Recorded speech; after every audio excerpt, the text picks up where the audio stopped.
I am delighted to be joined today with Dr. Simon Watson, Principal of St. Christopher School of Bahrain. Simon, it's so good to see you again. And you, Charlie. Thank you very much for coming along to the school to have this conversation. It's good to be here, and it looks very busy at the school. Very busy, always busy at St. Christopher's. There's always something happening. I can tell by the traffic. So, Dr. Simon, how would you describe the role of an education leader? An educational leader is similar to a leader in any other organisation. The big difference, though, is that we're working with young people and young adults, and so we're really looking at the future and how we can create the future. And I think an educational leader really has to have a vision for that future and be able to articulate it and get people on side with your vision. And at St. Christopher's, it's really easy to do that because we have such a dedicated staff and such a highly professional staff. It's important that we look at what we're trying to achieve, and obviously any organisation, whether it's a company or a school, you're looking at the results. And ultimately, we have to make sure we get good results, good academic results, but also really good results when we look at the holistic education. So looking at the sort of the courage that we can help the students instill in themselves, when we look at the commitment that they give to their activities and their life. Curiosity about learning is really important. So that holistic view of education is something that here at St. Christopher's we're really trying to embed into what we do. What, in your opinion, is the key to providing enriching learning experience to students here?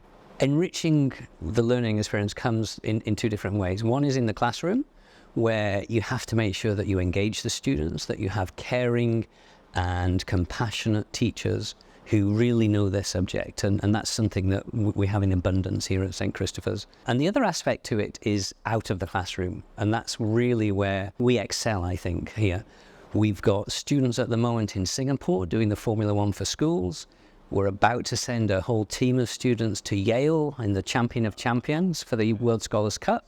We've got Young Musicians of the Gulf, which I'm sure you're familiar with. We're hosting that very soon. And these types of activities enrich the curriculum for the students. We also have two groups of students going to Thailand. And this has been an ongoing service learning opportunity that we've built into the curriculum for many years now. And then building a school for the local people in Thailand. And that type of activity is really what you're looking for in a school, where they can really add and enrich to the sort of the classroom experience. What are some of the innovations at St. Christopher's that promote quality education? The Future Ready curriculum would be the first one, where we've looked at what students really need to know now so that they can work when they leave school, right? We've looked at we've defined 6 competencies. And what we're doing is seeing how we can build this into the curriculum. And we're doing this now. We've been doing this now for a couple of years, and it is taking traction now, which is great to see. We also have a professional learning platform, which came out of the COVID, really, because people showed that they were willing and able to learn online.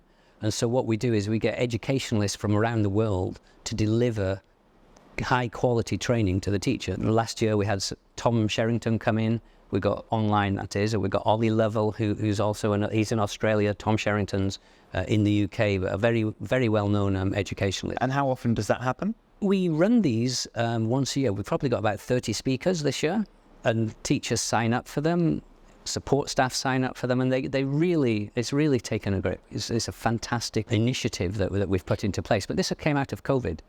Really good. And I suppose the last one I need to mention is about the new senior school, which is going to be amazing. I mean, you'll just have to watch our social media to see as it comes out. But the facilities that we've designed there are just outstanding. Technology and artificial intelligence are changing the world. How would you say, in your opinion, that they're changing or affecting education? AI is going to have a huge impact on education. And I think it's just beginning at the moment. Here at St. Christopher's, we're utilising it, marking students' work with AI. And I'm not aware of any school anywhere where they're using AI to mark students' work. And I don't think it'll be long, though, before people like Google and other organisations and different software companies develop this sort of material. But that's one area that is already changing. But one thing that we shouldn't do is think that students don't need to know anything, because they still need to know things. You can't learn without knowledge. You can't learn without skills. And so that's still at the moment, with the current AI, is something that we're going to make sure we focus on with students.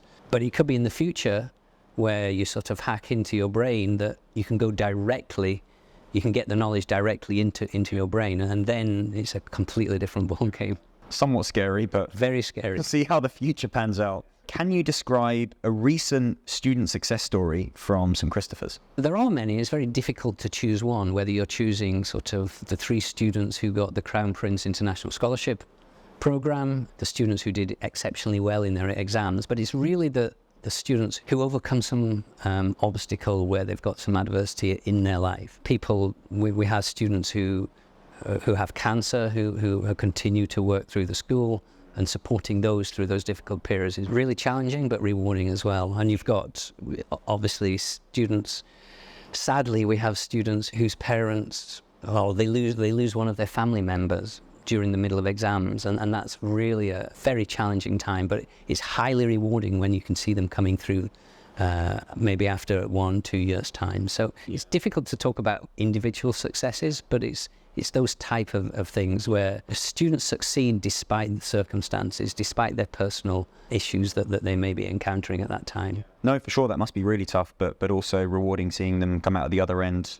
Lastly, a personal question for you, Simon. What was the best thing that happened to you when you were a student? The best thing, I think it's the same for all students. You need a teacher or a couple of teachers who sort of are on your ambassadors. They take an interest in you. They want you to succeed. And I was fortunate. I had a couple of teachers, 2 maths teachers who believed in me as a student and as a person. And that really set me off on my sort of education, not just in maths, but it sort of flourished in all areas of school. But then I went to university and did a maths degree and then a PhD, and then decided to teach maths. Dr. Simon, it's a pleasure to catch up, and thank you for your time. Thank you very much. It's been a pleasure to see you again.